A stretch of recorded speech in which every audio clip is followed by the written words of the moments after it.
Bonsoir à tous. Welcome at the Alliance Française. So for those who don't know the Alliance Française, I'm Émilie Georgier, the director, and we are both a place to learn French for kids and overall for adults, and also a cultural center. So as a cultural center, we like to promote all the diversity of the French-speaking cultures, obviously European French-speaking cultures, Canada, but also Louisiana, of course. And this is Creole Heritage Month, so we've been very lucky to have a talk last week with Talib Auguste and Lawson as a moderator. We also have some Creole classes and Creole table every Wednesday, every other week, and that's not just for October Creole Heritage Month, but all year long, so please come at the Alliance Française for the Creole table if you're interested in Creole language. And we're very glad to have you three present all the issues about how to talk about the Creole history with the example of Laura Plantation. You all have different experiences from the plantation and different roles that you, Joseph, is gonna present just now. So thank you again to all for being here tonight. Okay, we'll make it work. Just to let you know about the programming coming at the Alliance Française. So we will have a movie screening next week, a movie about French rap. So see, diversity of the French cultures, French-speaking cultures. And we will have a music night on October the 24th with musicians coming from Brittany in France. And at the beginning of November is our big festival, My French Book Fest, a festival of literature in French for kids. So please, if you have kids in French immersion schools, if you're interested in books for friends and nephews and cousins, come at the Alliance Française. We will have a big book fair and also some readings, some workshops. It's a very broad programming. So we are about to start. If you want to get a drink and some free pudding, feel free to do so. And Joseph, the floor is all yours. Merci beaucoup, Émilie, pour l'accueil. I'm Joseph Dunn, and I work with these great colleagues and friends, Lawson Ota and Katy Morlas Shannon, at Laura Plantation. We have as Emily mentioned, different roles there. Now, I would like to thank Emily and also Carla for the welcome this evening. Also, Lawson for suggesting that we do this talk during Creole Heritage Month about what we do at Laura Plantation. I do the PR marketing and also help out with the narrative that we talk with, or the tours that we give to the visitors. Katy is the historian who is digging in archives and finding all of this information that we then have to contextualize for our visitors. And Lawson has worked with us for a very, very long time as well as a tour guide and also as a consultant, helping us figure out some of these things about how to model the stories more from an Afro-descended experience, an Afro-descended perspective, and also the Creole language aspects, because he is a linguist. Katy has her master's in history, and I've been associated with the Laura Plantation Project since 1996, off and on. I've left and gone back a couple of times, Katrina, other job opportunities, but there's something, it's just kind of like a bad drug, that big old house, all the stories that we have there, and it's a fascinating place to be, it's a fascinating place to work, and we get to do that every day. Before we get started with the discussion, and we do have some slides that are going to prompt some of the conversation. I do want this really to be an organic conversation with us. Katy sent me a text yesterday. She was like, "Joseph, what am I talking about?" I said, "Katy, we can do this in our sleep upside down." So we'll just talk about what we do there, and then have a question and answer period afterwards. So thank you all for being here tonight. Carla, can we play that video right quick, and then we'll go into the discussion.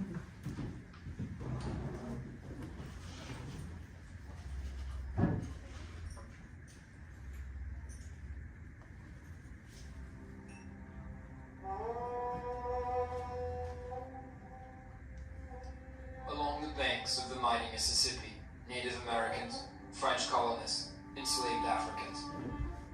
A feudal society of sugarcane planters.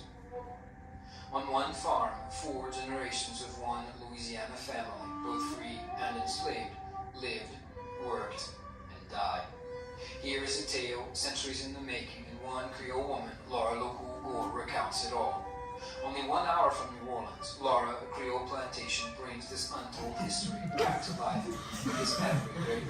deserves a great story.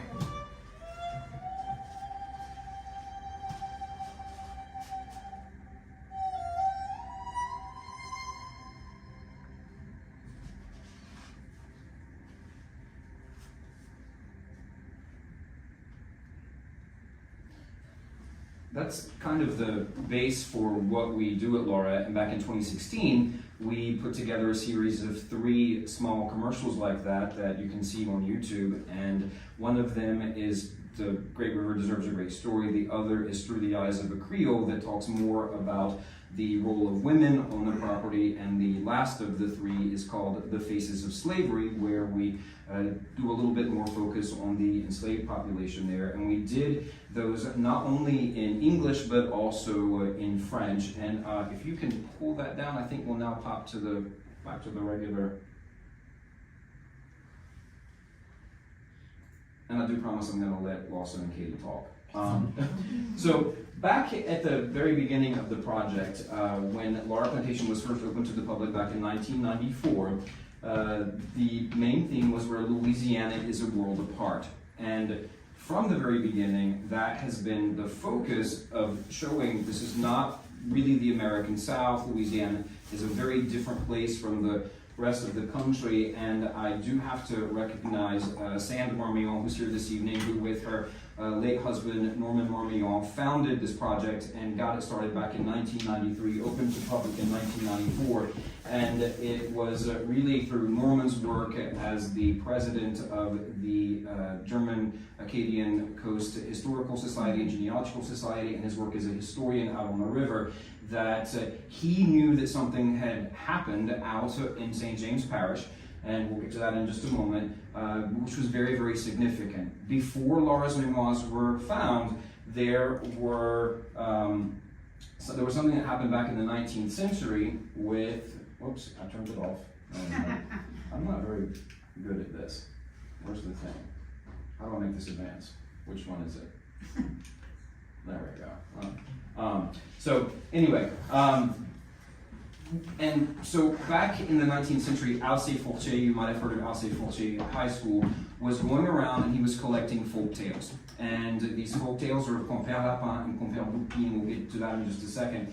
One of the things that I am interested in chatting with you guys about in the very beginning is this idea of Louisiana exceptionality and New Orleans exceptionality. And some historians and some culturalists go back and forth about that. Is Louisiana an exceptional place, and why? Why is it a world apart? Oh, you can try this one. I think. Oh, that one works now? It's a both and, isn't it? Okay. Can you, okay, I don't know. Can you hear me? Okay. So you can look at Laura and see Laura as a microcosm of Creole culture and see how it's exceptional in that. So we think about the Civil War and we think of 2 very definitive sides, right? And the sides we think of are the Union, North, and the Confederacy, the South. But Louisiana existed in a tripartite caste system. And the argument that Isabel Wilkerson makes in her book Caste is that our country is based on a 2-part caste system, right? Black and white. Well, this was different here because we had 3. Because enslaved people were considered Creole, because Creole was not a racial designation, it was a cultural designation based also on language and religion. So at Laura we had that going on, and one of the most famous Creoles of the time, his name was Francis Dumas. He was Francois, and then when he joined the Union Army, became Francis.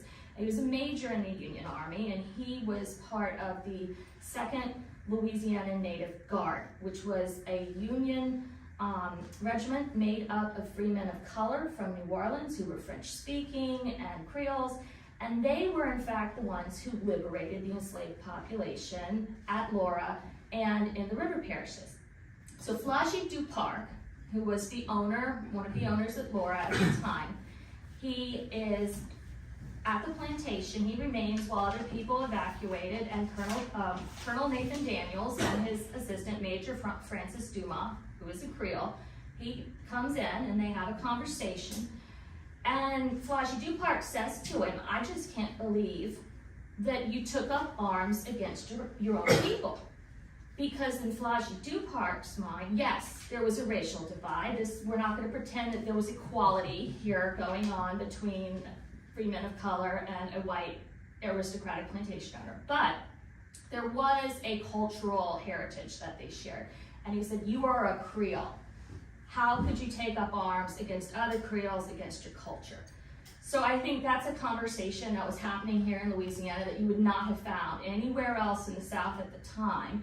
And then you had men, enslaved men, joining the Union Army who spoke French, who were being told orders by people in English. They couldn't understand what was being said to them. They were enlisting and their names were being changed. And later in life, when they were deserving of a pension from the federal government for their service, they couldn't even communicate with the people who came to talk to them because they spoke a different language. And I think anyone here who comes from a Creole family or a French-speaking Louisiana family knows that we were stigmatized and made to feel like second-class citizens a lot of the time, and they also experienced that. So this was my Cajun grandma, who was actually Creole, but that's a whole other thing, experiencing that, right? So she experienced that in the early 1940s when she started school, but these enslaved men of color also experienced it. So I think that while there are many things about Louisiana that are representative of the South in general, in terms, unfortunately, of racial issues and economic disparities, there is an exceptional situation going on here in Louisiana. Lawson, you want to finish? Oh, sorry. Well, briefly I'll say that I grew up in Monroe, Louisiana, born of a mother who was born in New Orleans. And so, you know, it took me leaving the Deep South to really understand my heritage a little bit more, but I just thought I was Southern, you know, I did things the way I did because I'm Southern. And I started to realize that praline making and, you know, gumbo and, you know, midnight mass, even though you're not Catholic, you know, it's not a Southern thing, it's a Louisiana thing. And what I appreciate about Laura is that question mark that surrounded my youth, or, you know, I'm still young, but you know,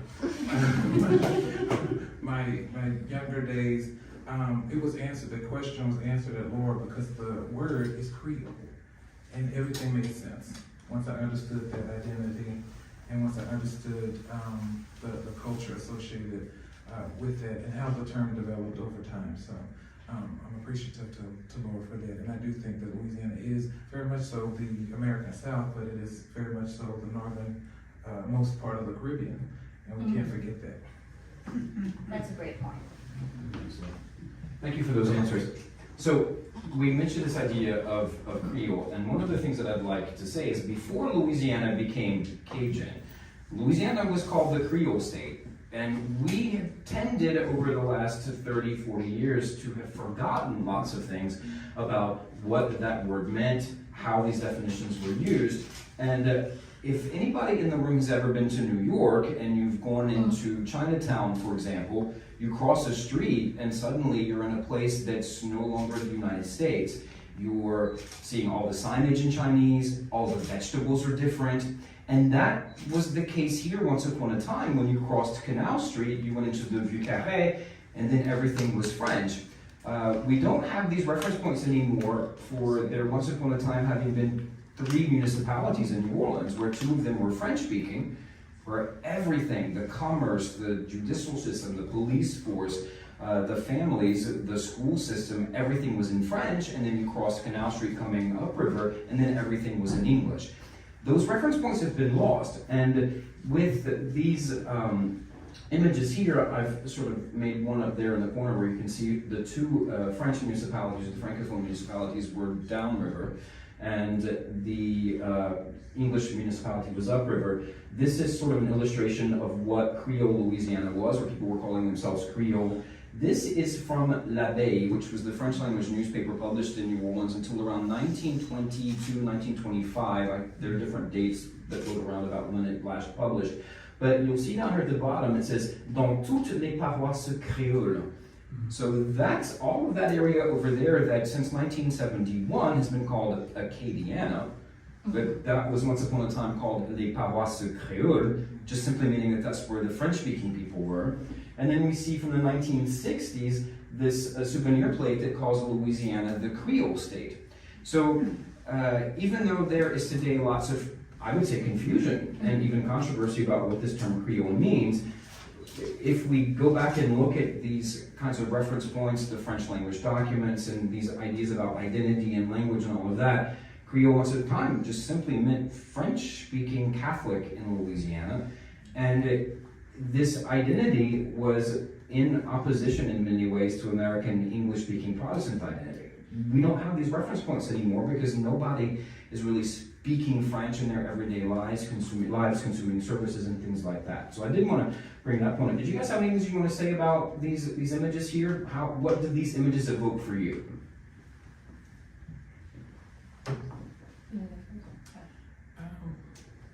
Well, having seen the images and then having just heard you, what came to my mind was the fact that in French there are no barriers.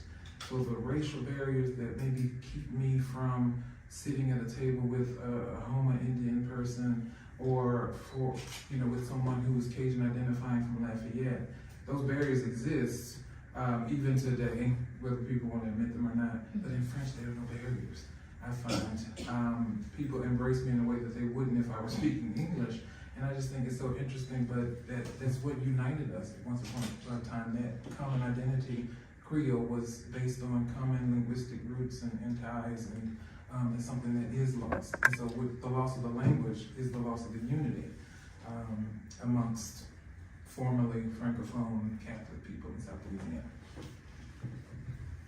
I think it's also interesting to see how many people don't realize how common the word Creole was. I mean, it was just constantly used in Louisiana, and Cows.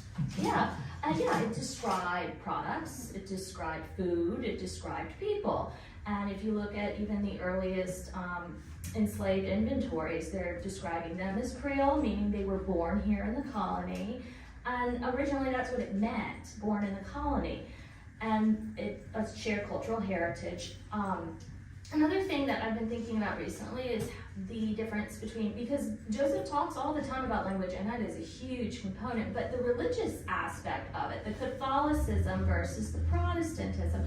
And Protestants have this very much individualistic, I have a personal relationship with Jesus thing going on, right? Which is good. I mean, we all need that, right? Okay? Like, we need that. But I think, not to be offensive, we all need that, but I think Catholics have a more communal kind of association, and they see it as, not salvation not just through faith, but through acts. And so you look at these early Creoles who are benefactors of so many philanthropic orphanages, hospitals, schools, particularly with free people of color in the city. So I think that's another aspect that we've kind of lost a little bit of focus on, particularly like Mother Henriette de Lille.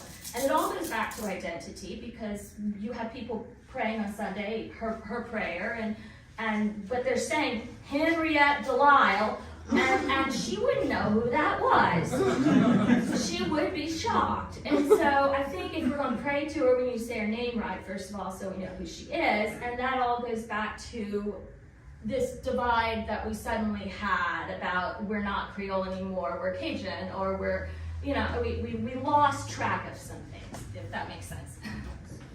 And here at the Alliance Française, you can learn how to say Henriette de Lille correctly. Little plug for the Alliance. There you go. So, one of the very first things that our visitors notice when they walk up to start the tour at Laura is that this does not look like a plantation house to them. Because plantation houses are supposed to be neoclassical Greek revival, big white mansions with white columns. And this doesn't look like that. And this becomes our first introduction at Laura to this idea of Creole as something different from what they might perhaps think that it is. It's a very brightly colored house, it's raised up off the ground, and this is what most of the houses along the river in Louisiana looked like up until the 1820s, the 1830s or so, and then you start to see hybrid kinds of architecture happening. Did you guys want to say anything about this image, or do you want to move on to the next? All right, there we go. All right. So, as I was saying earlier, from the very beginning, the idea at Laura was to approach this through a storytelling approach. And again, even before the discovery of Laura's memoirs in 1993, we have to look at why Laura was saved. This is what it looked like in 1993 when Sand and Norman sort of took possession of the site to begin the restorations. And if I'm not mistaken, Sand, didn't Tulane give y'all like 6 months before it completely pancaked on itself? Yeah, it was pretty much at a point of no return. It had been abandoned, it had been vacant for many years, and some of the tree limbs were putting a lot of pressure on the house. You know, there were critters living in the attic, and I fell through the floor of the front porch once. It had just rotted out. So yeah, it was almost demolition by neglect. Now, the other thing, and we'll move on to this next slide, you have the big house in the front, but what you also don't see from the road or from looking at the big house is that this is actually a pretty complete plantation complex. It's not just the main house, it's also everything that is behind it. So you have the second Maison de Reprise, which was built in 1829, basically is the dower house. Then you have carriage barns, and you have other dependency houses, and in the back there are 4 slave cabins, which date to approximately to the 1840s or so. And as I mentioned earlier at the beginning of the talk, this is where Alcé Fortier very possibly came and collected some of these stories of Compère Lapin. So Sam's husband, Norman, had been the president of the German Acadian Historical Society. He spent lots of times on the river, and he was a historian, and he was also a puppeteer. He was doing children's shows and things like that, and he was using these stories as educational components in classrooms and in schools to teach Louisiana school children about this cultural heritage and this cultural legacy. And these are some very rare buildings. Slave cabins are. There are different estimates about how many of them remain in the United States, but there are incredible artifacts because they would not have been considered really to be historically significant buildings throughout most of the 20th century. Many of them were torn down for the lumber, they were destroyed, and these are very significant artifacts for telling the stories that we tell. And the first approach at Laura was to use these stories of Compère Lapin and Compère Bouquet, which in the English-speaking world are called Brer Rabbit and Brer Fox, as the gateway into telling the story of Laura Plantation. And I just want to go, because Katy mentioned, and I'm not trying to dominate the conversation, I'm just trying to set this up so that we can get to what we're going to talk about. Katy mentioned earlier these inventories of enslaved people. And this is the first one, or the first page of the one from Laura that dates from 1808 when Guillaume Duparc, who was the French founder of the plantation, died. In this list are the first names of 17 children, women, and men. And as Katy mentioned, Creole, when you look at these, some things that they were born in Louisiana. It means that they did not come from somewhere else, they were not brought from somewhere else. But additionally, in this 1808 inventory are listed 5 African ethnicities: Kanga, Congo, Minan, Moko, and Kesi. And I'd like for you guys to break this down for us a little bit, because Katy, I want you first to tell us a little about the inventory, and then Lawson, give us the linguistic aspects of what's going on here and what's happening in those cabins. So these are early days on the plantation and along the river. This is not a massive plantation yet. They're not bringing in huge cash crops. This is them getting established. So it's a much smaller labor force than what you'll see down, in the 1840s and 1850s. And what it reflects also is how the African heritage is still very prevalent. You have African people there who are telling the stories. They came from Senegal, are from the west coast of Africa. And you also see that the majority of the workers are field laborers. They're either field laborers or they're not. They're handling a variety of tasks because there was not as much specialization when you had a smaller workforce. So people were doing multiple things. There were only a couple of domestic house enslaved servants. So this was not some kind of grandiose operation at this point. These were early days. And what I've seen along the river is in these early days of establishing the plantation system, the people who enslaved people, the white family, and then the enslaved had to kind of have a working relationship where they were, it was about survival, it was about trying to just make it day to day. So this is a very different dynamic and a very different system than what you're going to see down the road. And it was also very personal because when you only have 17 people, it's very different than a workforce of 100 or more. So that's going to impact the interactions they have, to the enslaved with the Duparcs and LaCoules, the Duparcs at that point.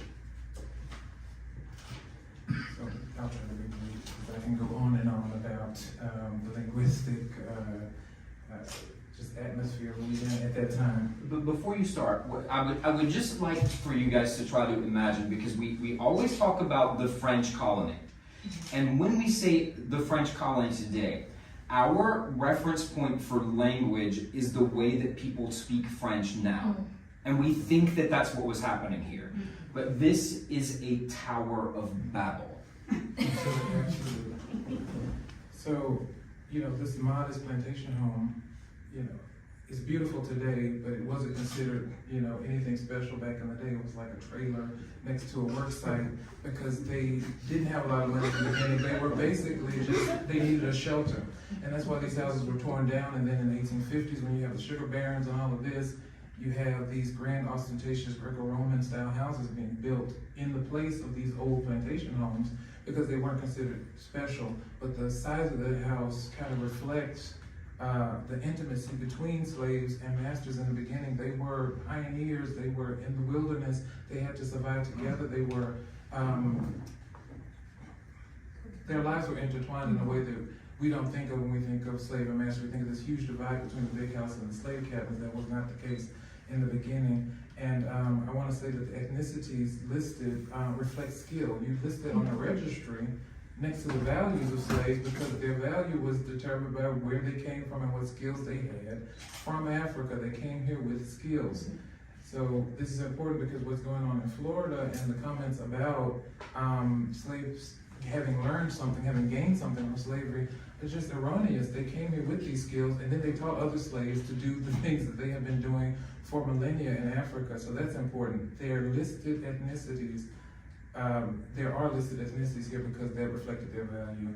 Quickly, I'll say that this connection between slaves and masters early on in Louisiana was a really big puzzle for linguists because they were trying to figure out how Creole, Louisiana Creole, the language, even developed in Louisiana because we would think that a pidgin that would have existed between slave and master would have given way to French really quickly because there is a great connection between master and slave. They were exposed to French all the time. Why would Creole even persist in Louisiana? It persisted in Haiti because there was a huge divide between the 5% of masters and the 95% of Africans who continued to speak West African languages. So what linguists believe is that enslaved people learn French really, really quickly, but they continue to speak West African languages. So when we talk about the Tower of Babel, these were many languages spoken in the slave cabins and the shelters associated with slaves early on in Louisiana.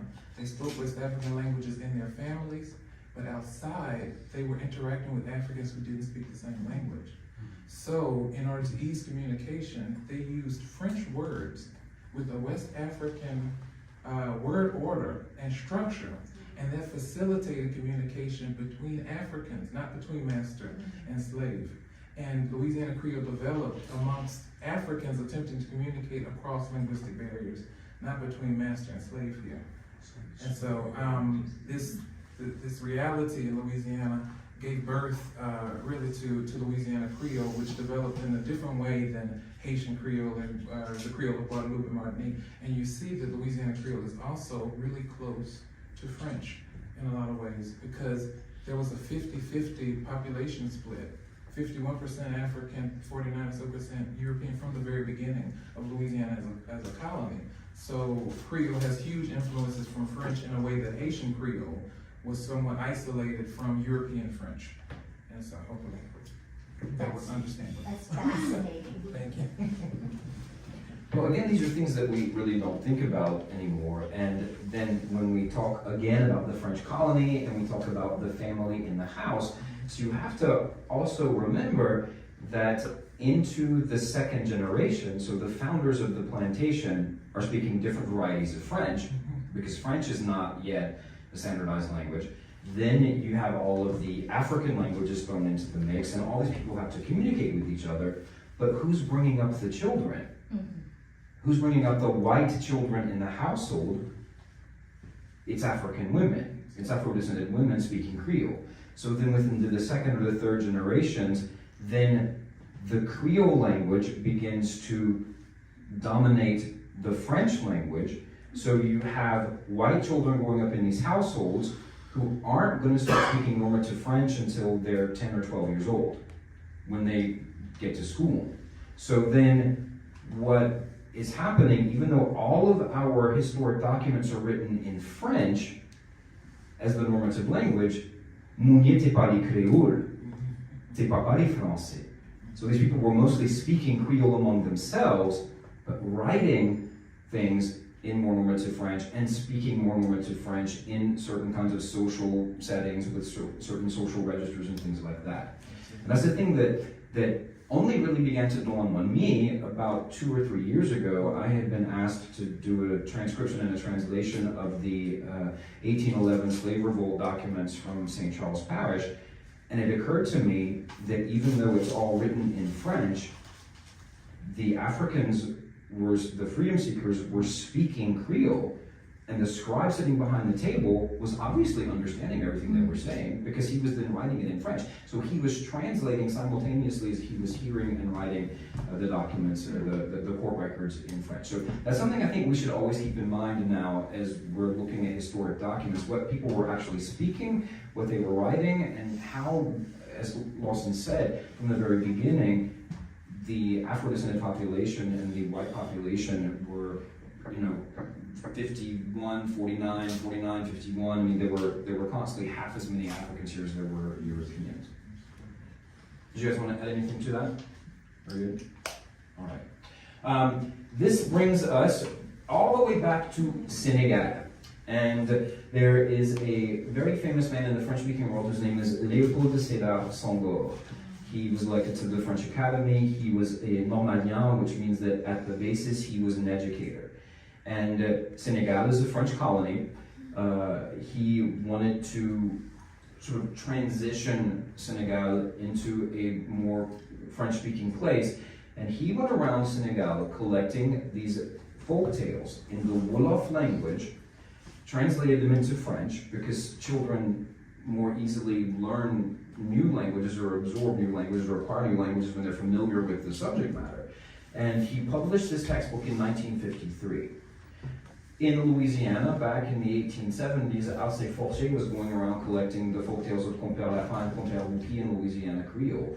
And when you do a comparison between Le Lièvre and Louisiana folk tales, they're in many ways almost the same stories.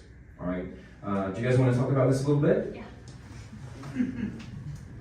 So, some things we know for sure. Laura Gore talks about Alcé Fortier in her memoirs. She talks about his grandfather, Valperrin, who had a plantation very close by and is seen by some as like the quintessential Creole planter aristocrat and mythologized hugely.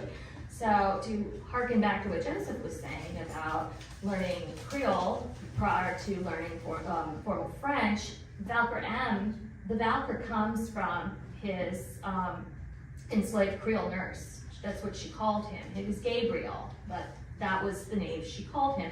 He even writes about her his journal about her dad sickening and then her death. So you have this clear, I won't say love, but some kind of deep affection, intimacy, connection. And then you also have him writing very callously about other enslaved people, having no real kind of connection or sympathy for them and their suffering. So there was this kind of a both and.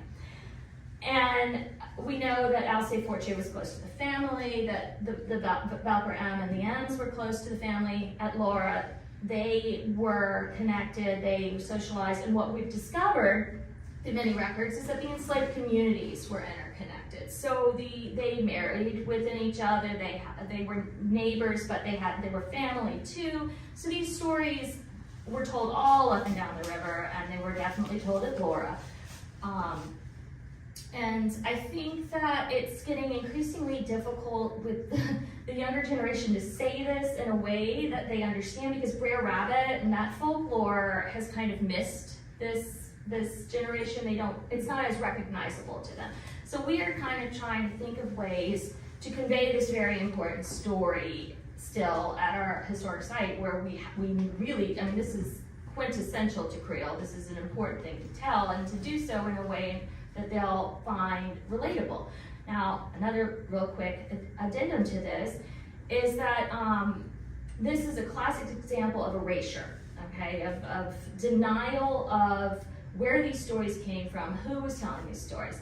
If you look at Louisiana curriculum today, in 3rd grade, they focus on Louisiana history. My daughter is now in 4th grade, but last year she came home.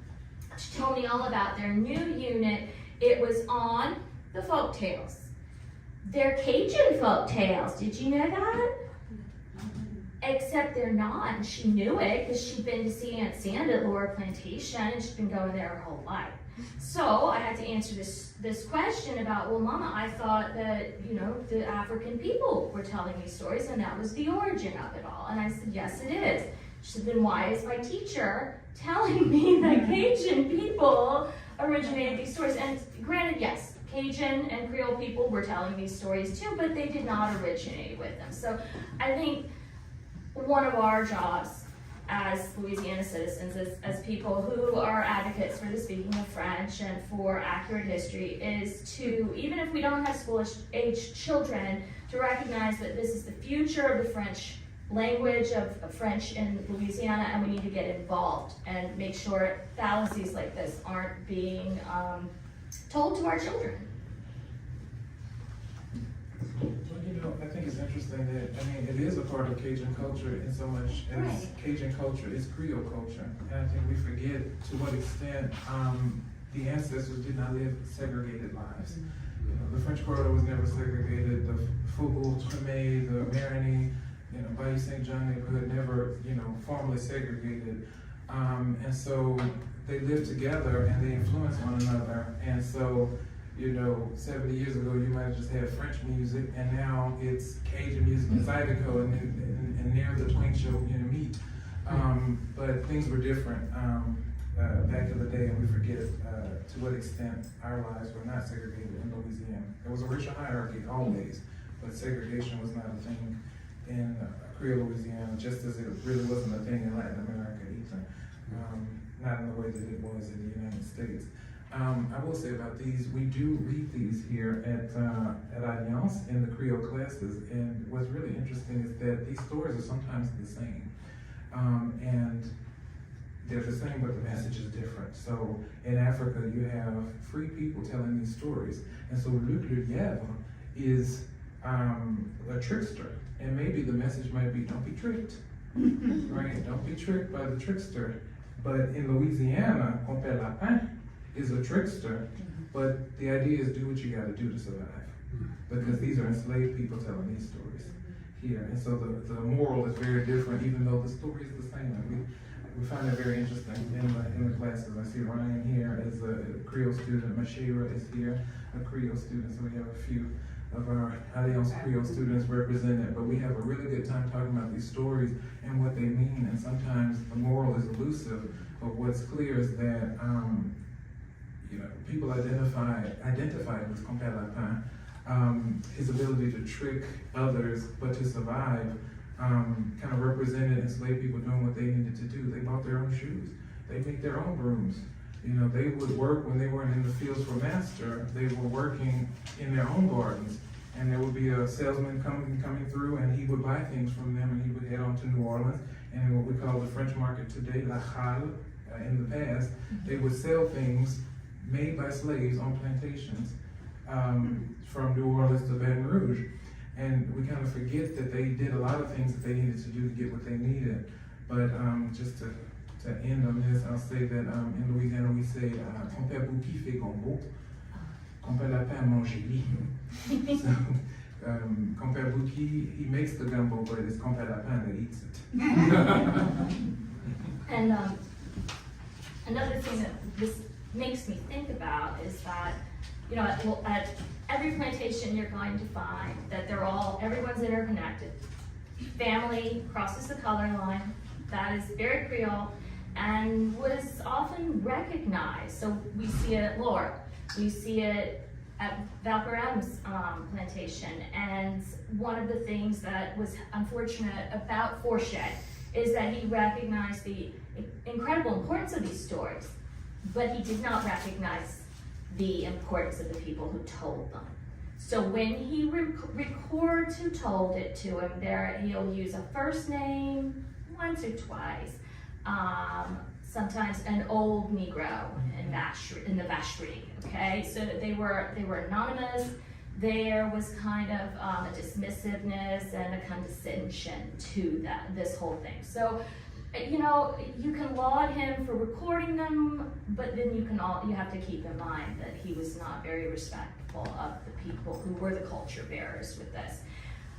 He was also, at the same time, telling people that Creole was not anybody of color. And he gave a lecture saying, Creole is white, it's descendants of the French and Spanish only. Anyone who says that Creole has anything to do with black people or people of color is wrong. So he completely sold out half his family, to be biologically, genetically, to be honest. And this is very interesting in that just a few years earlier, his father's uncle testified in a case where a Forchet of color was trying to get her property and her rightful inheritance. And he said, this was my uncle's family. I would sit down at the table with them. They were my cousins. So he acknowledged that, but it was right on the cusp in the 1890s of that rejection. And Forchet was someone who then rejected that old school Creole traditional way of seeing family and connections. But that also goes completely against the documents. Correct. Which we see, where especially when we're talking about enslaved people, we see them categorized as Creole. So Correct. how could they not be Creole if they're recorded that way from the early colonial period? Yeah. Interesting.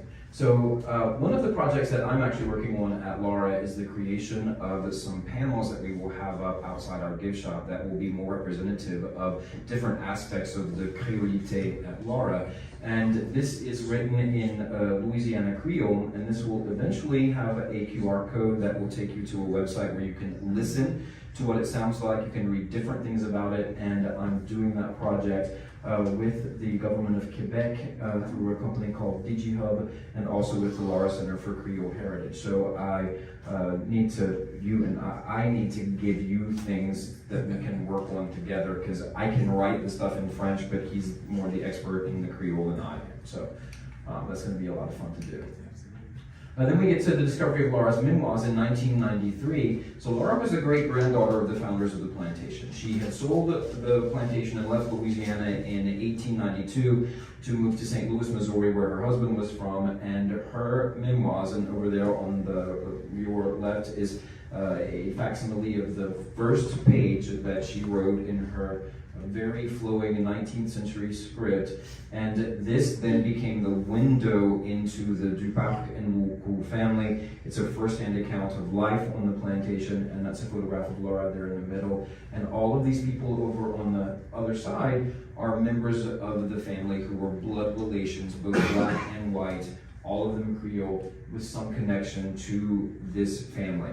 After the Civil War, Laura's cousins went back to France. And in the French National Archives in Paris, there's a whole dossier with information about the family, the daily operations of the farm. And since Jerry Honoré from the HNOC is here, it's actually the HNOC who helped us get that back in the early 1990s, helped to get the digitized copies of all of that. So the original file is actually at the HNOC, we have copies of it all. But that has been a huge window as well for us to talk about the larger picture of the French family. And Katy, you did your master's work on the role of Creole women on plantations. So this is Laura's mother, Desiree. She was originally from Natchitoches. That's Laura over on the left. And in the middle is a young woman named Susan.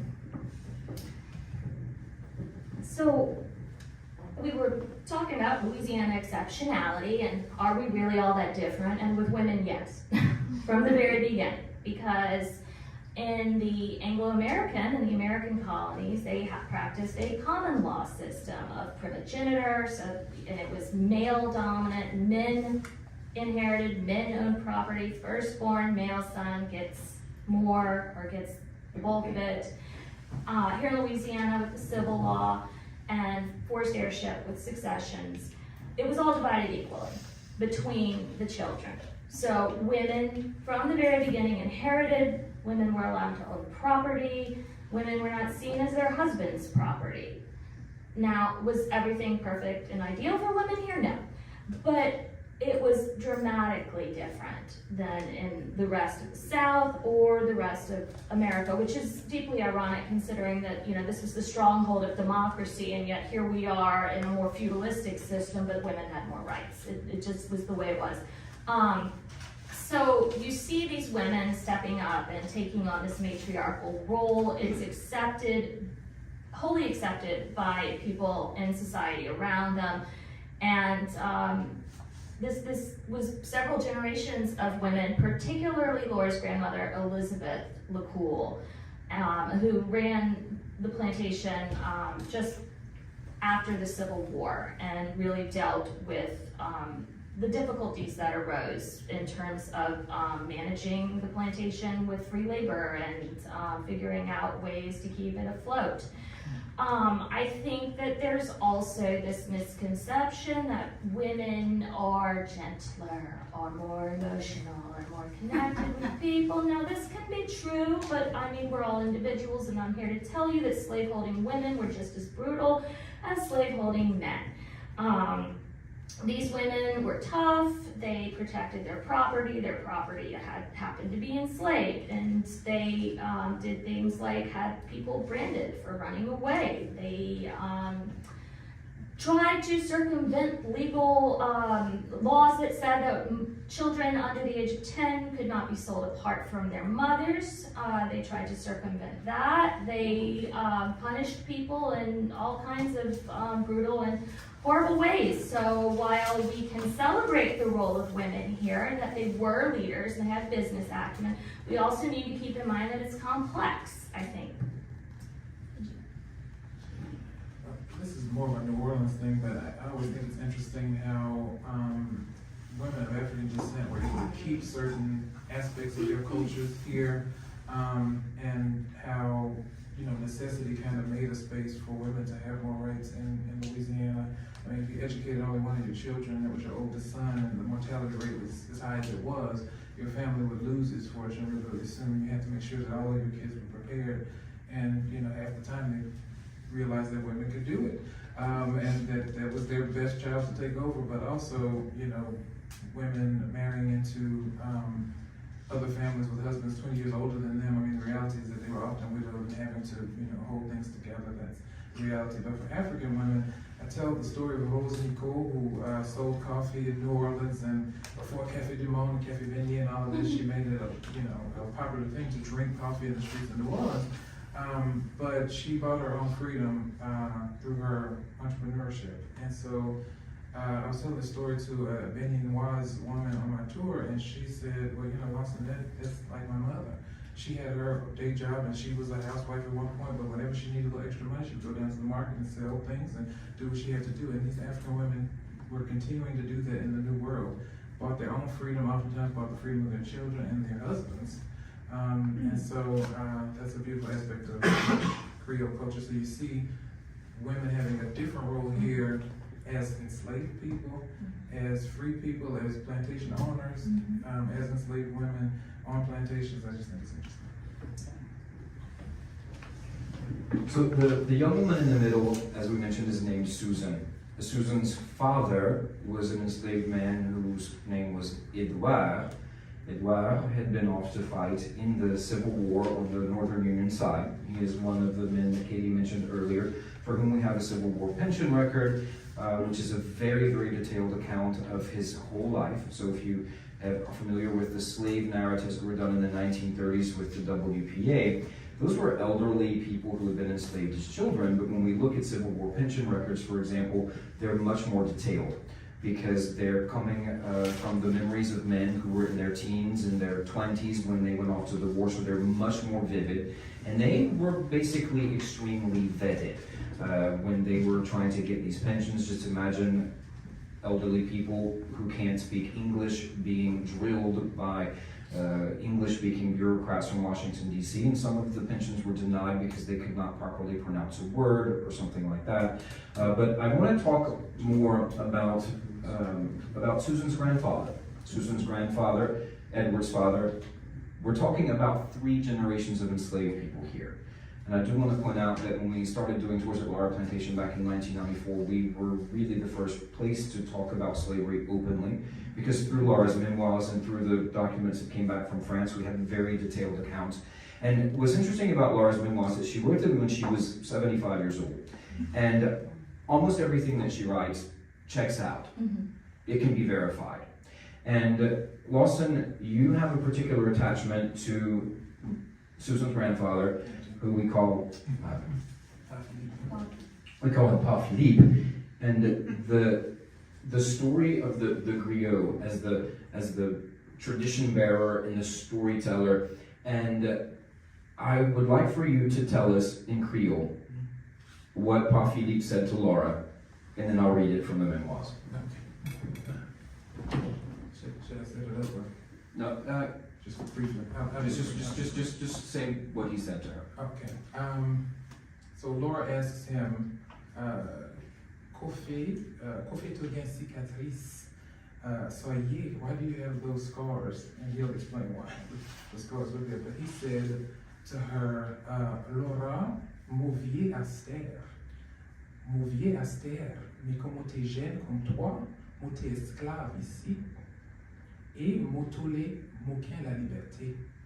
Un jour, moi t'ai échappé, l'habitation là, moi t'ai couru dans ma cage, moi t'ai galopé. Et moi t'ai couru dans le bois où personne n'était pas capable de trouver moi. Mais ton grand-mère, il t'a voyé les hommes après moi colombier, il t'a trouvé moi dans ma cage. Il t'a trappé moi, il t'a mené moi ici, Laura, et dans le cours là, il t'a maquillé moi avec un fil rouge. Il t'a maquillé moi avec un fil rouge. So one day, Laura writes, as I stood on the top of the well where water was pumped into a long trough for the horses and cattle to drink, a weather-beaten old Negro named Pa Philippe, whose work it was to pump the water, was standing close to me. On his creased and wrinkled old face, I saw the letters VDP. I pointed my finger to his face and asked, "Oh, Pa Philippe, what is that mark on your forehead?" He turned to me and laughed in a hard, cackling old voice, saying, "Lord, child, don't you know this is where they branded me when I used to run away?" So we actually have, through the research that Katy and Sand and others have done, we've discovered the runaway slave ads that have him listed from that plantation as a runaway, as a freedom seeker.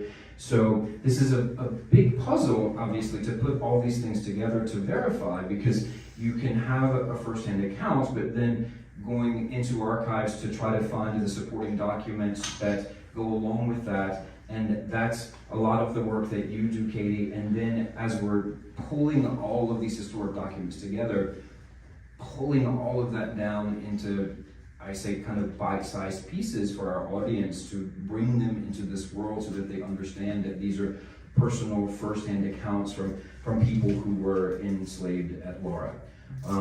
And you have, if I am recalling correctly, been able to uncover no less than 400 first names of children, women, and men who at some point were removed through the property. So there we have a composite of Edouard, we also have a composite of Susan, and we have a composite of Lucy. Do you want to tell us a little bit about Lucy? So, when I referenced that Valgraham had this complex relationship, right, with enslaved people, and that Nanette and Elizabeth had complex relationship. They could be brutally cruel, they could also be seemingly benevolent, right? This is one of those examples that's complicated. This is Lucy, and remarkably, she, her photograph, or her image, which we now have, was in France for years and years and years, because the family, one whole side moved to France and relocated permanently around the 1890s.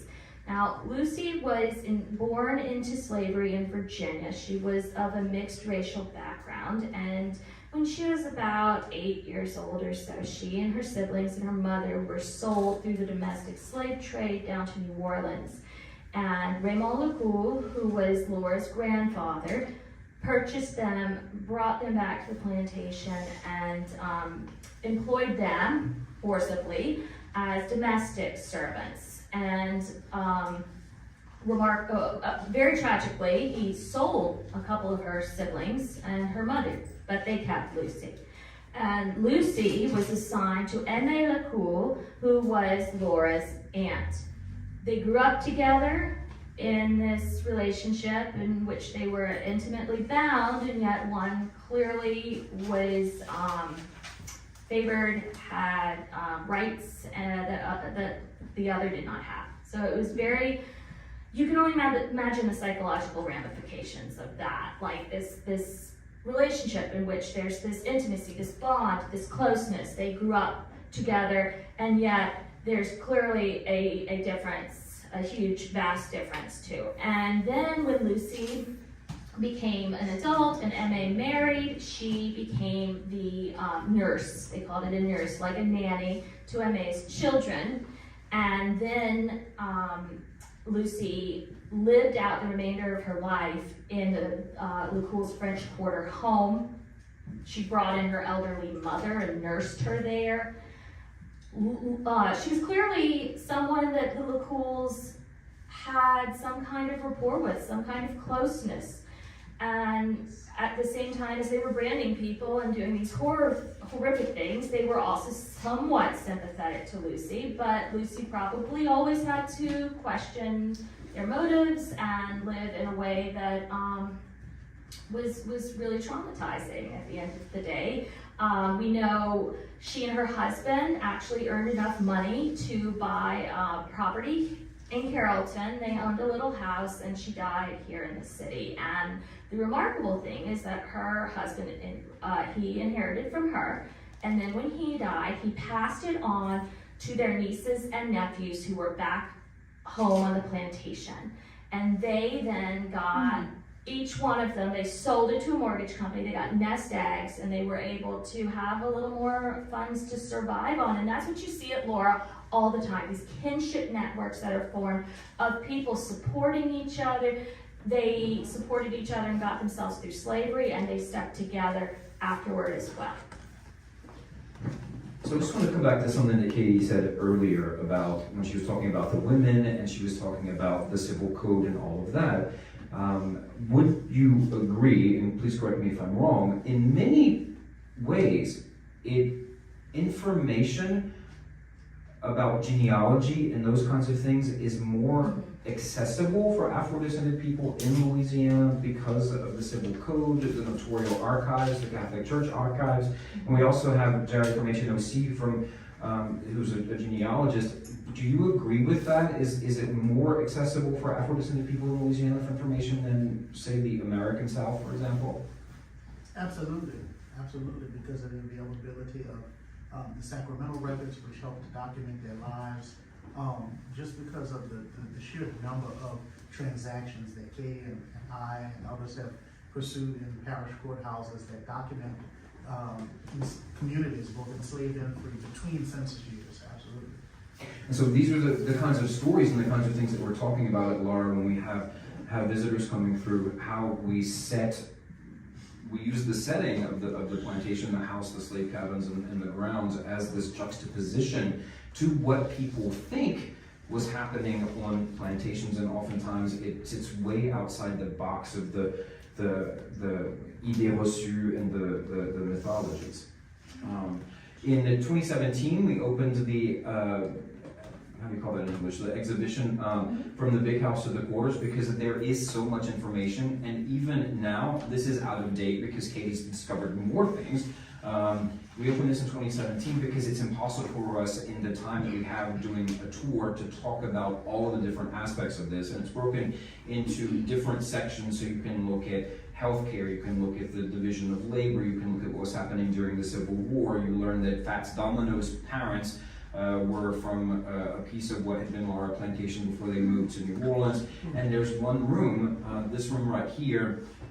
You start in this corner with the first acquisitions of enslaved people in 1787 in Pointe-Coupée, because Laura's great-grandfather, Guillaume Duparc, was the commandant at the post at Pointe-Coupée.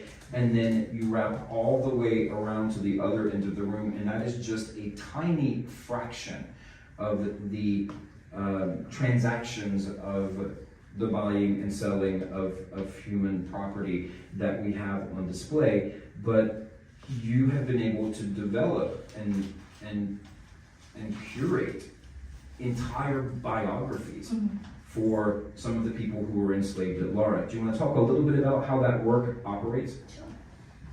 So one of the things that I think was so important that Joseph pointed out is that, for example, Susan Grow, that's 3 generations of her family living at Laura Plantation. She died there. Her children continued to live there. We have, and granted, it's not for every single person enslaved there, but we have had remarkable success in finding multiple generations of people who lived at Laura, and we feel that this story is just as important, if not more so, than the 4 generations of Duparcs and LeCouls that lived there in the big house. You cannot tell one story and not tell the other. For me, it's like talking shop, and I didn't know that this was fascinating to people until people started emailing me about it. Yeah. So what Stan started with were the inventories of the enslaved that were taken when someone died. Then you have to have a division of property, and you have to settle their estate. So they would write down everything they owned, and that included human property. And so those inventories, you're kind of almost cheering for someone to die, because then you get them, right? And we have a little bit of a gap from about 1829 to 1850, but for the most part, I think we have 5 or 6 inventories to go on, and that allows you to trace people over time. So that's the first component, and then you factor in the bills of sale. So you can go to the notarial archives here in New Orleans, or you can go to the St. James Parish Courthouse, and you can find the sales of the enslaved people, and then you match them up to the people you have in the inventory based on name and age and other circumstances. And then you go to the Archdiocese of New Orleans or the Diocese of Baton Rouge archive. You go through the baptismal records, the funeral records, and those things. Then you find out you can trace whole families. You use then, after the war, census records and things. So there's a process. It's a really lengthy, involved process, and it requires an immersion into the whole community, really, but we've done it. And I think that it's remarkable that we've done it, number one, and number two, that we're using it. Because if you go to any other plantation, they're going to pick a couple of enslaved people there to kind of highlight. They're not going to talk about the whole community because they're not doing that kind of research or work. Or they're going to talk about this vague, large mass of people, these slaves, right? in a non-specific way, which is non-involving storytelling, which is what we do, which Joseph pointed out. And they do it using WPA narratives, which were taken up in Virginia and North Carolina. They're not talking about the Creole aspects. They're not talking about the people who actually lived and walked the fields and the grounds. You're not getting the same kind of experience as you would at Laura, and we even have decided we need to do better. We need to do more, and we're talking about creative ways to do it outside of a tour, because a tour is very limited. It's only a certain amount of time, so that's what we're working on. But I think it's really important to remember that the unique cultural heritage that is Louisiana, that is Creole, is only being told at Laura right now. And that this is a very precious thing, and we'll do our best to be stewards of it. Did you want to add anything to this bit, Lawson, or? Just that the stories enable us to add a nuance to the stories of enslaved people that is often elusive in other places. People do talk about them as a monolith, and the nuance is important in telling those stories, because no two enslaved people have the same experiences. And certainly, the enslaved people in Creole, Louisiana had different experiences than people in Georgia and Mississippi. Chattel slavery is chattel slavery, but there are differences, for sure. We're getting close to the end. This is, Lawson really likes Alfred Mercier, who was one of the writers. And in 1883, he said, le jour où on ne parle plus français en Louisiane, il n'y aura plus de créole. So when French is no longer spoken in Louisiana, there will be no more Creoles. So how closely was the French or the Creole language tied to this identity? Well, after this, he certainly thought that it was, it was the basis and foundation of Creole culture. It was what united us, Creole Louisiana, in the face of Americanization. What I love about Alfred Mercier is that in his stories, and L'Habitation Saint-Hubert is my favorite, really book of all time, but certainly of Creole literature, everybody's represented. And, he had his perspective. He was from a wealthy plantation-owning family. And so it's clear that certain perspectives are not, well represented, but everybody's there. Native Americans are there, enslaved people, on various levels of the ladder of the enslaved hierarchy are represented, and these connections between enslaved members of the family and free members of the same family are delved into. But I just want to say that after Mercier was different in that a lot of Creoles of European descent in the late 1800s had a choice to make. And the choice was between the maintaining of Creole culture, which would have meant them drawing closer to their Afro-Creole half-siblings and cousins and relatives, or maintaining their socioeconomic status in the United States of America. This was becoming an American state. They had a choice to make, and they made the choice of maintaining their socioeconomic status as white people in the United States. They dropped the Creole label. Shortly thereafter, they dropped the Creole language. And that is why Creole is oftentimes associated with people of African descent. It's not because Black people have created agencies to give people licenses of, Creole identity or not. You can be a Creole, you can't be a Creole. That's not how it works. It's because white, wealthy Creoles who were in the state legislature, who had the power to fight against anti-Francophone sentiment, decided that it was more advantageous for them to be white Americans than it was for them to be Creole Louisianians. Voila. Sums it up. And that is the best summary I've ever heard of it. Yeah. But, and Guyaré, Charles Guyaré, a historian who stood up at Tulane and gave the lecture about what Creole is. It's not Black, it's not people of color. Guess what, y'all? He had Creole, he had children of color. He had children with an enslaved woman, and he was spouting this off. So just, keep that in mind. What year was that? 1890. 1890s or so. Yeah. So since we opened the doors in 1994, we've been telling this Creole story, and it is constantly evolving. We are at this very moment working on what I think, if I count correctly, is our 20th version of the script, because our guests want always more and more information about the enslaved people. We're trying to figure out how to make that work. One of the things that I would like to just in closing say is, and Katy brought this up as well, we're becoming the front line for telling these kinds of stories, because they very likely will be disappearing from curricula in schools. They will very likely be disappearing from curricula in schools. If we see the Conte Lapin stories being relabeled as Cajun to whiten them, if we're not talking about the complexity of Louisiana, we are really, really missing the boat on exploring and embracing the richness of this culture. This is about Mardi Gras, it's about gumbo, it's about jazz, it's about all of those things that came out of this clash and blending of African and European and Native American influences that we talk about at Laura. And I know we've gone a little bit long on time, but I did want to give a couple of minutes for question and answer. If you want to find us on the web, lauraplantation.com, we're also on Facebook, Instagram, Twitter. We do have a podcast.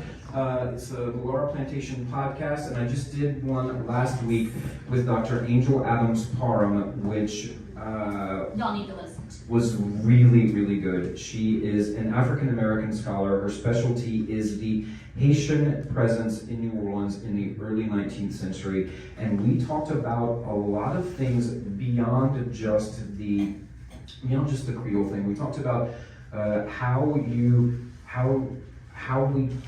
we talk about urban slavery, because that's not part of the tourism marketing team. We bear a lot of the responsibility, about all of the responsibility for transparency about talking about slavery in plantations.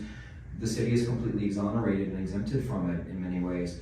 And that comes down to things like lodging and weddings, because people would get married in French Quarter courtyards surrounded by enslavement, and never think twice about it. They will sleep in boutique hotels in the French Quarter and never imagine they're sleeping in what was a lodging for an enslaved person.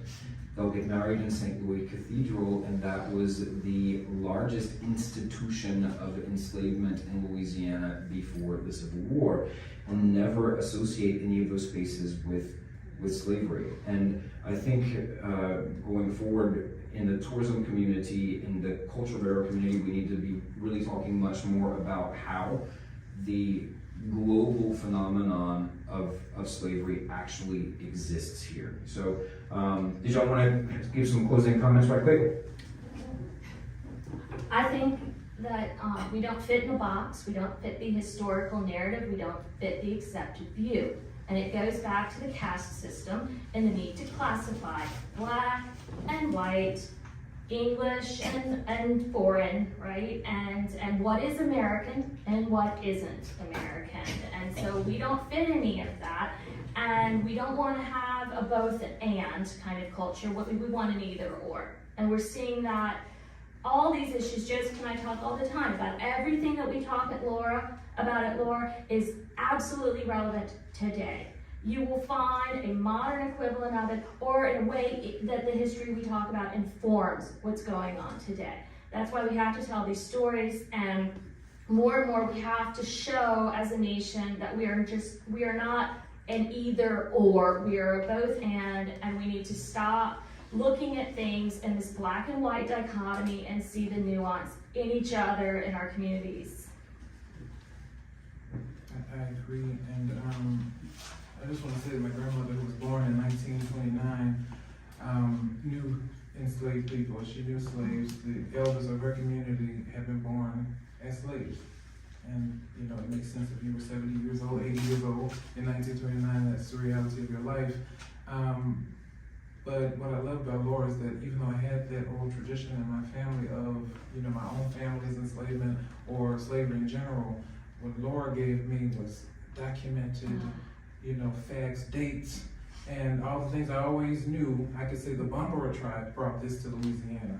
And my grandmother didn't have that necessarily, or my mother didn't, but that's the beauty of Laura, is the well-researched well-documented information that we share with the visitors.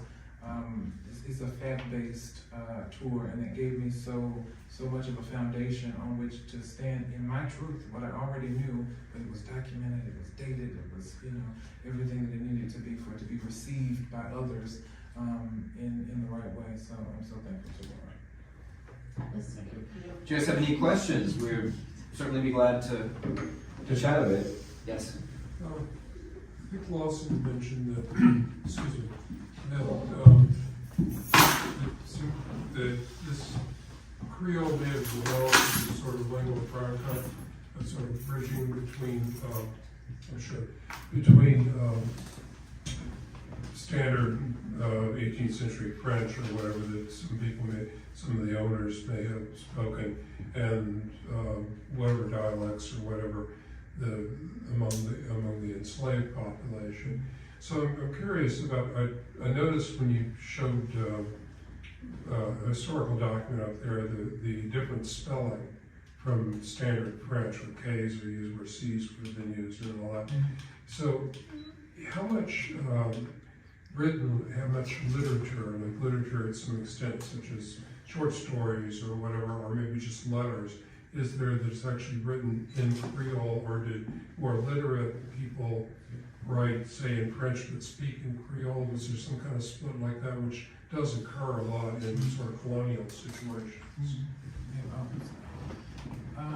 It's a well-documented language, going all the way back to the Spanish period. So Joseph was talking about how some of the scribes in the courtrooms wrote things in what Joseph would call normative French, right? The standardized, if we can use that word for that time period, French or Spanish.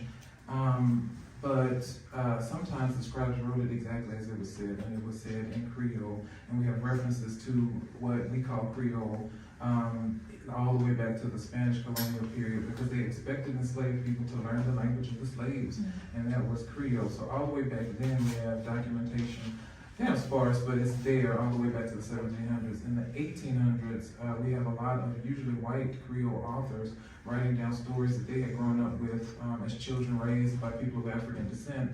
And so it's really in the late 1800s that you see all these stories like Compas la Femme being written down, the poems of enslaved people written down by people like Jules Chopin, and you have Alfred Mercier, who put a lot of Creole in L'Habitation Saint-Hubert.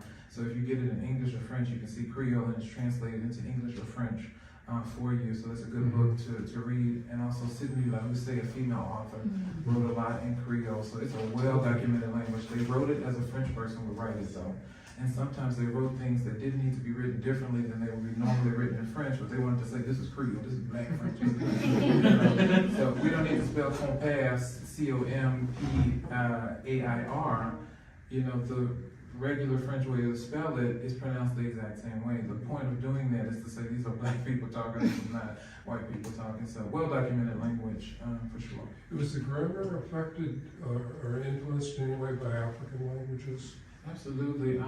It's hard to say how much, because some things that African languages do are just typical of world languages. Right. And so we don't know if this is just something that's typical of how Creole languages develop, or whether or not it's the African influence. But I'll say putting the determiner or the, for instance, the definite article at the end of the word and not at the front. So la table would be the table, whereas la table would just be table. Right, la table with the la at the end, that is the table, and that's a very West African thing. So it's just one example. But that's also common in a lot of world languages. So is that African or is that just common? I like to think it's African. Sure. Thank you. Anybody else? So through your research, you've been able to shine light on the lives of many people who have been completely lost to history. So that's really significant. My question is, you are studying before the Civil War and after. Is there a difference in what you can find as documentation, since these people are not sold and purchased? So is the Catholic Church then doing its job at recording birth? How is it more difficult at the Civil War to trace the people, the enslaved population? It can be, but you also do have them now appearing in written documents with first and last names beginning in the 1870s, and so the 1870s, 1870, 1880, and 1900 censuses are incredibly important to us. 1890 burned, so we don't have that, unfortunately. So that 1870 census is really important, and what we do see, at least in the countryside at Laura, is that as the decades progress after the Civil War, Catholicism for a lot of formerly enslaved people becomes something that they don't want to participate in anymore because they don't have their own autonomy. So they established Baptist churches, Protestant churches. It acted almost as like a community center as well as a religious site. And then they were able to have some kind of place of power and recognition and their own autonomy. So in that regard, unfortunately, we do lose a lot of records. But on the other hand, we do have legal documents with first and last names, which is huge. Is there, you want to say? Oh, and the other thing, real quick, about Creoles, they're going to have a totally different name in 1870 than they are in 1880, because first they're going to take their daddy's name as the last name, okay? So say their daddy was Jean, they're going to be Jean, but then they're going to decide they want a totally different other surname, and they're going to get that. Or they're going to become Johnson, son of John, an Americanized version. So with Creoles, the names can be very hard to track. It can be done, but don't say, oh, that's not who that is, just because they have a different name. Because Creole names evolved, like the language. Just one thing, the movement towards Protestantism coincides also with the segregation of certain churches as well, so people were disgusted by that. You know. And something about the Catholic Church, I don't want to go too far with this because as Joseph said, it was an institution that kind of supported slavery in a lot of ways, but there is a recognition of the humanity of enslaved people that you don't see in many Protestant denominations, because everybody had the right to Christian rights, baptism and burial in holy ground, and marriages, overseen by priests, and even if they, didn't get a license, or even if, it wasn't a ceremony in a church necessarily, there was a recognition of their union in a way that you didn't see. You just jumped over the broom in the Protestant, areas of the United States. And so jumping the broom is still a thing for that reason. That was the only marker between life as a single person and a married person. But it was different in Louisiana because of the recognition of them as children of God. Yeah, and the Catholic Church was very integrated. Not equal, but integrated until the Americanization, the black and the white, and the loss of that Creole heritage started coming up beginning in the 1890s and then moving forward. And then I just wanted to come back. We do have Sidonie de la Rousseau and Alfred Mercier's writings in our library, so if anyone's ever interested, we also have some Creole literature, and we're about to add like 20 more books. So y'all stay tuned for that. Sarah, you had a question? Thank you for the great enlightenment. Lawson, I heard you mention how much the fact-based research and the way things are done on documentation, with documentation and thorough research at Laura, and how it helped you on your journey to self-actualization, finding who you are, basically. You found in those documents and those verifiable sources, where you're from and how much it helped you. And I couldn't help but compare this to the story about Compère Lapin not being a Cajun, not being a Cajun tale, and being, having some of those facts and documentation and verifiable facts that are being taken out of the curriculum. I'm just wondering, is there anything being done, or what should be done to make sure that this erasement of the facts does not take over the curriculum, especially, we start with youngins, but, we're in all the way through the curriculum after 8th grade and after, being in high school where, there's no more, what's what I'm looking for? The immersion school, being up to 8th grade, and then after that, it seems to me that the barrier for French speaking is going down slowly but surely, and I think the fact-based information education is very important to that. So, what is being done? What should be done? You know, how can we help?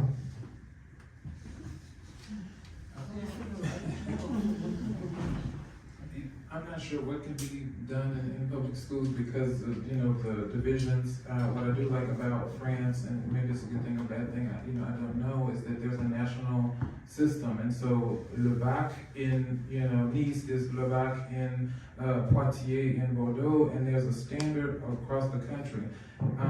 And I think that would be difficult in the United States to put into place, but each state controlling what the schools are able to teach, you know, is an issue when it comes to certain political forces. But I think we are seeing a fever before a healing moment, in the same way that in the 1950s you saw a lot of craziness, and then the civil rights movement comes out. I think that's what we're seeing. So people's responses to what's going on in places like Florida is new content, and, you know, videos on YouTube, and, you know, movement starting and protesting. And so I think we will see. I'm hopeful today. Now tomorrow you ask me, I don't know. I'm hopeful today, and so I think it's just going to require people as private citizens doing more to get information out there. And this is the information age, and so I think there's hope. But I don't think it'll come on the level of what school boards are doing, because it's different from state to state. We don't see in California the same thing going on in Louisiana. So. Thank you. And I'm going to try not to be too controversial with this. I'm going to try to be diplomatic. I live in St. Tammany Parish, which is known as the bastion of conservatism in the home of David Duke.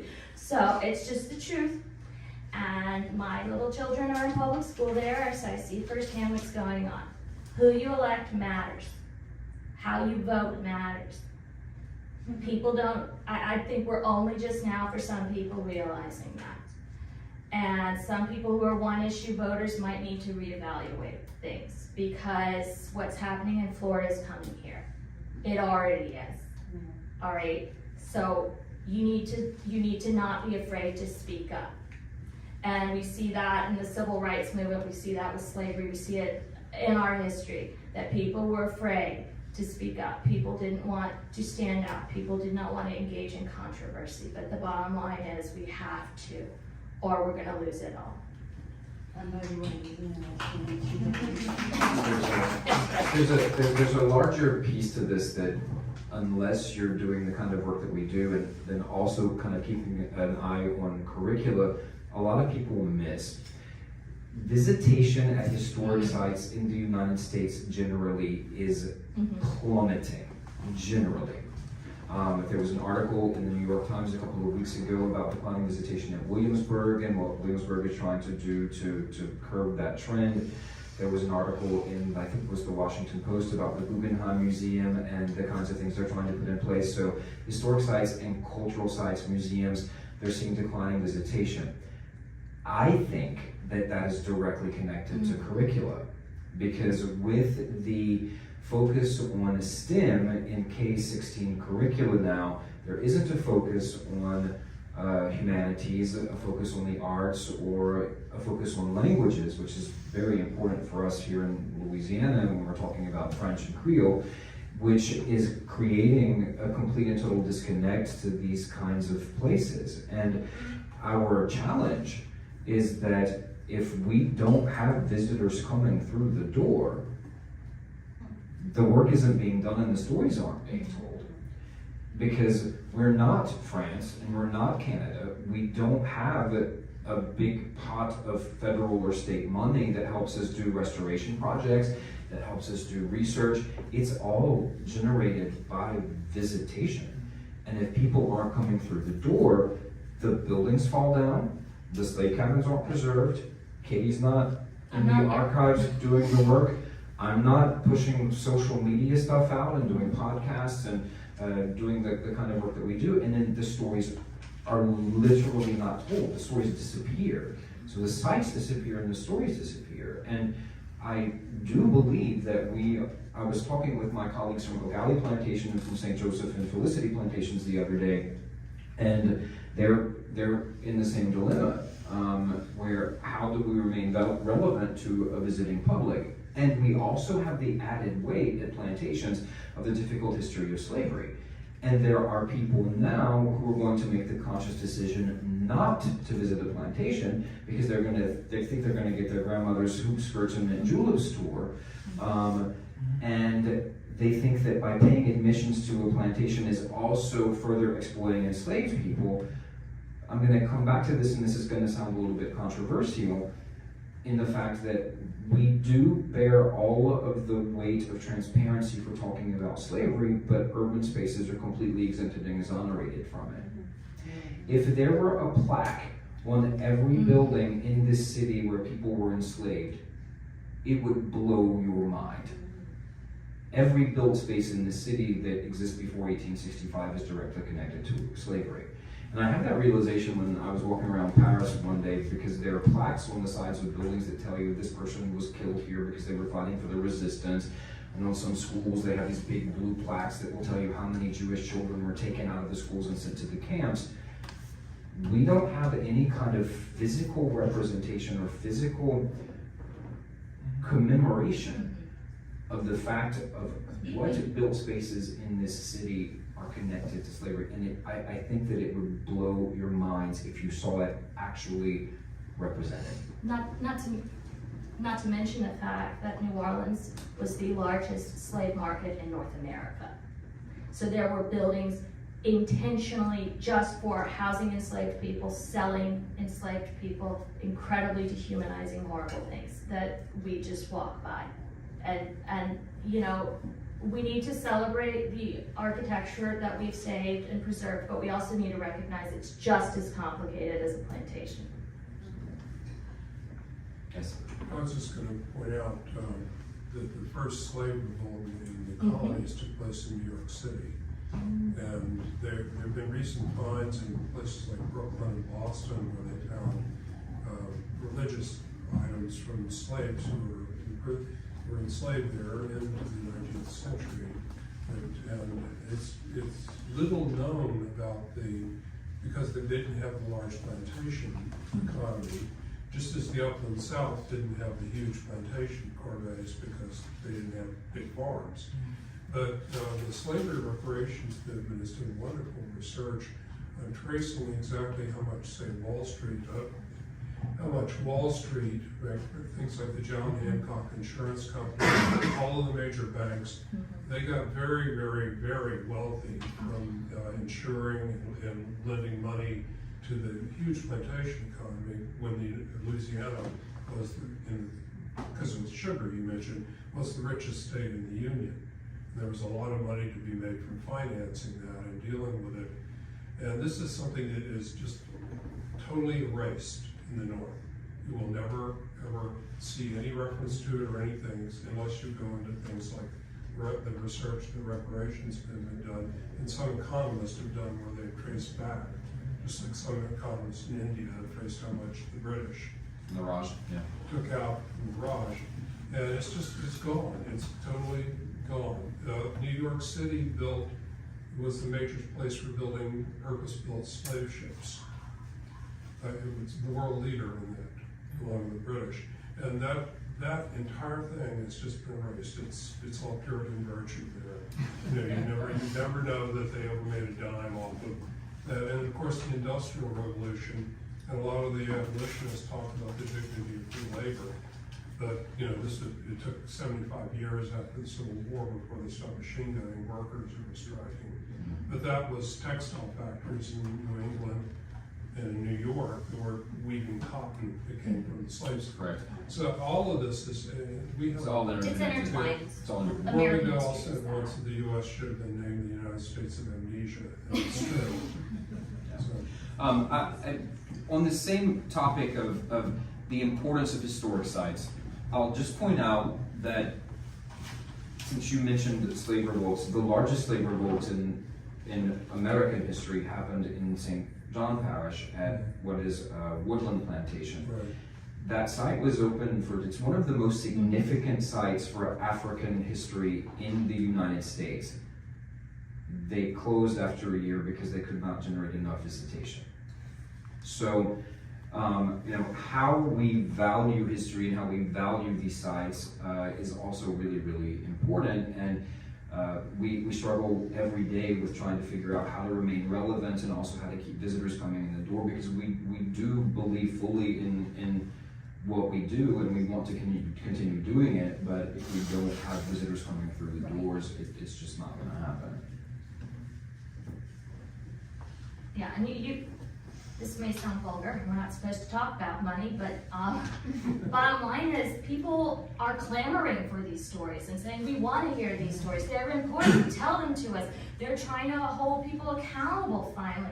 But if you're not going to put your money where your mouth is and support the sites that are doing the work will vanish, it will not get done. And I think that's something we have to keep in mind, because unfortunately the federal government is not doing what happens in other countries and funding this. So he's talking about the Kid Ory house.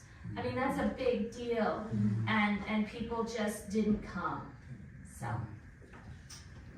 And the impact is huge, because Laura is not just, a plantation, but it is a supporter of small businesses. So there are many people who sell, like I do, Arlene's in the gift shop, but products made by local artisans, all kinds of businesses, bus companies, small tour companies, larger ones come through there, and they're all supported by Laura. It's a huge network, and when Laura's gone, a big pillar in the tourism industry is gone.